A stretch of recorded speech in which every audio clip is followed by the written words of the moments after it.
आज हमारे साथ में हैं श्री रवि त्यागी जी, जिनको कि नजफगढ़ जिला से मंत्री जी की पोस्ट मिली है। आइए जानते हैं, उनके विचार जानते हैं कि वो कब से पार्टी से जुड़े हुए हैं और क्षेत्र के विकास कार्यों के कार्य में सांसद प्रवेश वर्मा जी कैसे कार्य कर रहे हैं, उनके बारे में जानते हैं। हाँ जी, रवि त्यागी जी। नमस्कार। सबसे पहले तो नई सोच चैनल को और इनके माध्यम से समस्त क्षेत्रवासियों को दीपावली और आने वाले सभी त्योहारों की शुभकामनाएं। भारतीय जनता पार्टी का इन दिनों संगठन में बदलाव चल रहे हैं, जिसके तहत अभी हाल ही में ज़िले में दोबारा से मुझे मंत्री पद की जिम्मेवारी दी है।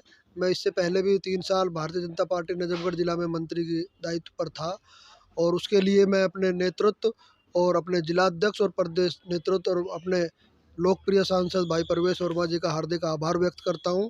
साथ ही उनको जन्मदिन की शुभकामनाएं देता हूं। कल उनके जन्मदिन पर हम सभी लोग उनको बधाई देने के लिए गए थे।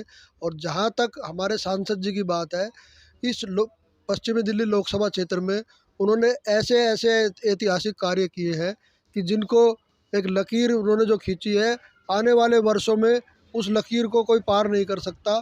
उदाहरण के तौर पे मैं बताता हूँ कि इस क्षेत्र में नजफगढ़ में सबसे बड़ा अस्पताल, जो कि लगभग 183 बेड का अस्पताल है, जो सांसद जी ने बार बार कई बार तो उन्होंने वहाँ पे जब प्रस्ताव लौटा दिया जाता था तो स्वयं प्रधानमंत्री जी के सामने अपने कुर्ते की झोली फैलाकर खड़े हो गए कि मुझे ये अस्पताल मेरे क्षेत्र के निवासियों को इस झोली में दे दीजिए, मैं आपको ये अस्पताल मांग रहा हूँ। ये एक ऐसा ऐतिहासिक कार्य है कि दिल्ली के ग्रामीण क्षेत्र की जनता को इतनी अच्छी सुविधाएं, एम्स के डॉक्टर और एम्स के का सारा स्टाफ, उस तरह की सुविधाएं विश्व स्तर की वहाँ पर मिलेंगी। इसके अलावा एक अपनी लोकसभा क्षेत्र में उन्होंने India convention centre, international convention centre जो द्वारका में बना है, वो बहुत ही ऐतिहासिक कार्य हुआ है। इसके माध्यम से पूरी दुनिया से लोग वहाँ पर अपनी प्रदर्शनी लगा सकेंगे, जिससे हमारे लोकसभा क्षेत्र में विश्व स्तर पर जो चीज़ें आएंगी वो हमारे लोकसभा क्षेत्र में लोग देख सकेंगे।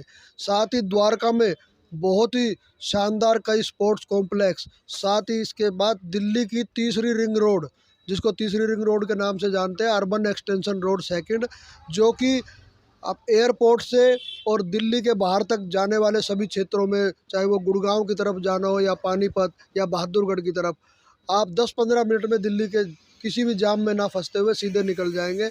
ऐसे कार्य किए हैं कि हम सीना ठोक कर आगामी लोकसभा चुनाव में अपने सांसद जी के लिए वोट मांग सकते हैं। और मोदी जी के कुशल नेतृत्व में जिस प्रकार से देश का चहुमुखी विकास हो रहा है और विश्व में पहचान बन रही है, उसके लिए हम पूरे देशवासियों से यही आग्रह करेंगे, एक बार पुनः मोदी जी को प्रधानमंत्री के रूप में स्थापित करें, जिससे कि ये देश परम वैभव की तरफ जा सके। आप सभी क्षेत्रवासियों को एक बार पुनः दिवाली, छठ पर्व, गोवर्धन पूजा और सभी त्योहारों की हार्दिक शुभकामनाएं। धन्यवाद रवि जी। नए दिवाली छठ पूजा की बहुत बहुत बधाई एवं शुभकामनाएं। और रवि त्यागी जी को ही हम धन्यवाद करते हैं, जिन्होंने अपना अमूल्य समय हमें प्रदान किया। रवि त्यागी जी, धन्यवाद। बहुत बहुत धन्यवाद दीपक जी। और आपका चैनल इसी प्रकार से क्षेत्र की समस्याओं को उजागर करता रहता है और जो प्रमुख हस्ती हैं और व्यापार जगत के जो लोग हैं, उनकी पहचान समस्त क्षेत्रवासियों को कराता रहता है। उसके लिए आपका भी बहुत बहुत हार्दिक आभार और नई सोच चैनल को भी बहुत बहुत शुभकामनाएं। धन्यवाद जी।